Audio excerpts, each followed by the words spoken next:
In this video, I'm going to show you how you can update BandLab. If you want to get the latest version of this BandLab app and also get the latest features that comes with BandLab, the best thing to do is to go ahead and update. By updating this app, you will not only get the latest features that comes with this app, but you'll also be able to fix any security issues or any issues that are associated with BandLab. If you find this video helpful, I'll kindly request that you support me by liking the video and also by subscribing to this channel. Alright, to update this app, all you need to do is to go ahead and search for this app either through Google Play Store or App Store and find out if we have an update.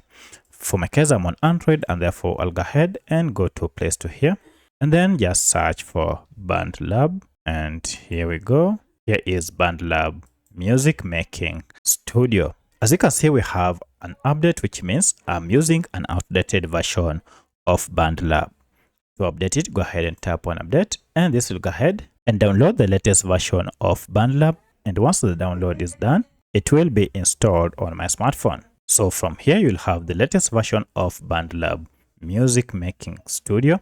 And now you can open it to start using it. So that's how you can get the latest version of BandLab app on your Android or on your iPhone. If you have any other question, kindly let me know in the comment section. Otherwise, thanks for watching and let's meet in the next video.